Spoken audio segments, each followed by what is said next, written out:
Hey everybody, Jeff Reinhart here, video 3 of the week, LA League Football Week 10, the finish line. Okay, got the power back on as you can see, 3 days without electric, no fun. Tell you what, okay, let's talk about the Section 3 teams, 3 league games, 1 non-leaguer. In Week 10, ready? First up, we'll see if Lancaster Catholic can go 10-0 again. Crusaders will host Elko. Raiders are 2-3, 3-6.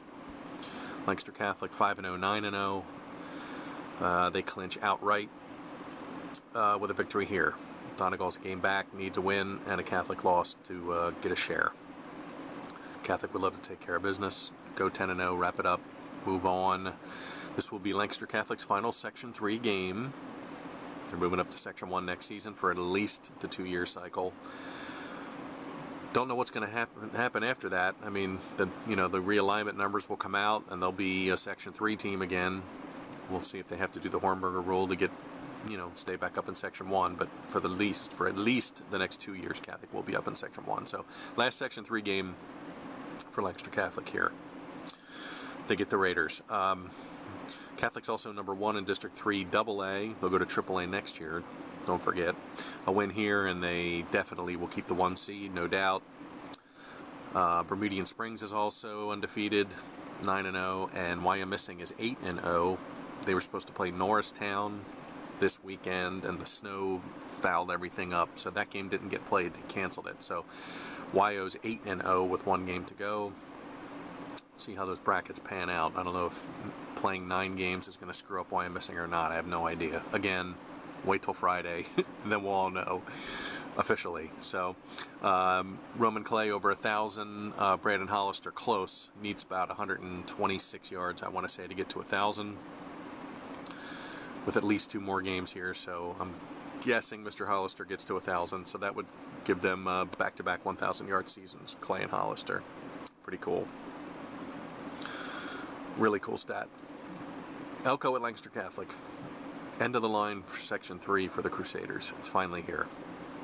Next up, Donegal, 4-1, 5-4. Backyard rival, Columbia. Up on the hill, tied 2-3, 5-4. I think Columbia has clinched the number 1 seed in Single A. It seems to have a pretty healthy lead there with the PowerPoint numbers, which, again, I can't explain, but I think even with a loss here at 5-5, I think Columbia's still safe for the 1 seed. If Columbia loses, I know Camp Hill is right there, Millersburg's right there. If the Tide loses this game, it could get a little hairy for the 1 and the 2 seed, but I think Columbia's clinched a 1. A 2 would still give them a home game in the semifinals because only 4 teams go there. So Columbia needs to get back on track because they were just sailing right along there, and they've been picked off here the last couple of weeks. Pequea Valley last week, tough loss for the Tide. Came rolling, grabbed the lead in the second half. Pequea Valley came back and won 34-30. 3 interceptions for touchdowns for the Braves. Columbia missed 5 extra points, a couple kicks, a couple 2-point tries, so there was your difference in the game. So see if Mike Burke comes back. He's got the high ankle sprain. He's missed the last 2 weeks. Was told he could probably dress for this game. We'll see.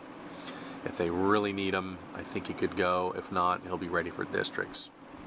Donegal, 4-1, 5-4, playing well. Beat up on Elko last week, 48-14. Johnny Martin over 1,000 rushing yards. Donegal needs a win and an Elko upset to share the title with Lancaster Catholic.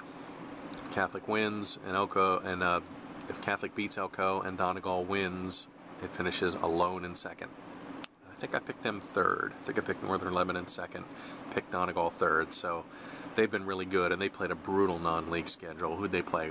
Conrad Weiser, Trinity, and Daniel Boone. I know those teams are ranked and are all going to go to districts. And take away those 3 games, and wow, who knows where Donegal would be. Indians are right on the line here for AAA. Was even told this week that they're not guaranteed to get in with a win here. So keep an eye on that. Columbia's only Single A, remember, so they're only going to get Single A power points for the game. So that's sort of out of their control. But I think Donegal's got a shot because they're right around the line. Could mean a round 1 game with McDevitt or even a round 1 game with LS. We'll see. but it's been a couple years since the Indians have gone dancing in the postseason. You know they'd love to go, because again, they played a great schedule, and they're right here, and they're 4-1 in the section, and they've done a lot of good things this season.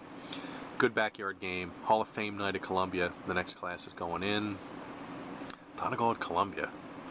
Interesting game, especially if Burke gets on the field. Keep an eye on that one. Okay, last section game for the week. Northern Lebanon Vikings are 3-2 and 4-5. They go to Kinzers to play Pequea Valley. 2-3, 4-5, coming off the wild 34-30 win over Columbia. 3 pick sixes. Kraus, Hershey, Schmidt all had picks. Took them to the house. Chris Schmidt played, by the way.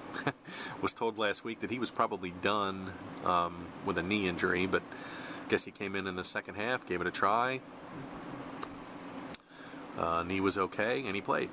So it looks like Chris Schmidt will finish out the season, and he needs about 107 yards, I want to say, for 1,000, which would be back-to-back seasons of 1,000 for Mr. Schmidt.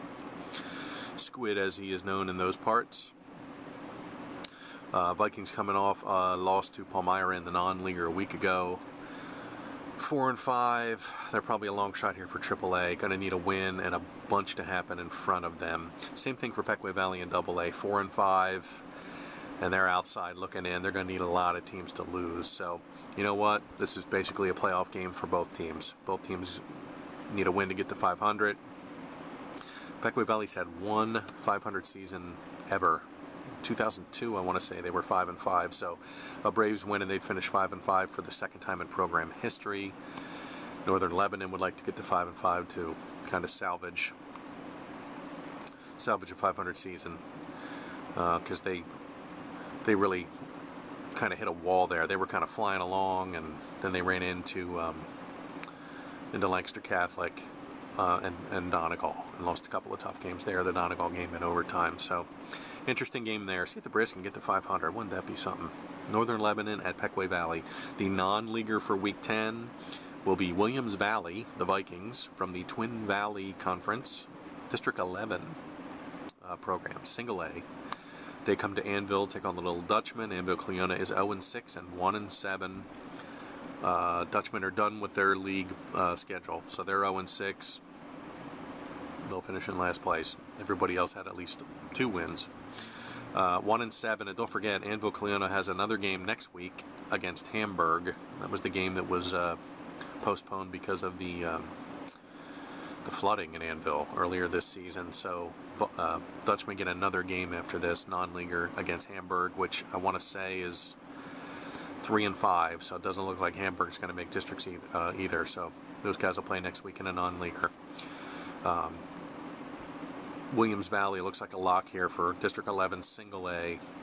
Pretty good program. They're 6-3 overall. Did lose to Pine Grove last week, which is 9-0, but Pine Grove had a rally late in the fourth quarter to beat them. So looks like this Williams Valley outfit is pretty good, and they're going to come to Anvil, and the Dutchmen near the bottom of the league in total offense, near the bottom of the league in total defense.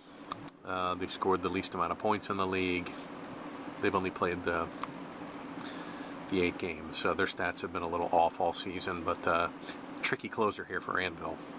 Williams Valley at Anvil-Cleona. Okay, Section 3. I'll go with Catholic, see if the Crusaders can wrap up a 10-0, win it outright, and shuffle off to Section 1. Donegal at Columbia, great backyard rivalry game, Hall of Fame night at Columbia. See if Donegal can get a win and somehow get into districts. Northern Lebanon at Pequea Valley. Winner there finishes 500. And the non-leaguer is Williams Valley at Anvil-Cleona. Section 3. Blog game this week, I will be in Mannheim for Barons versus Garden Spot.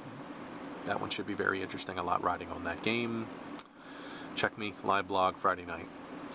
Okay, thanks again. I'll keep doing the preview videos until everybody's out, win, lose, or draw. So stay tuned. Lots more stuff on the page coming up here in the next few days. And it's great having power back. Talk to you soon. Thanks.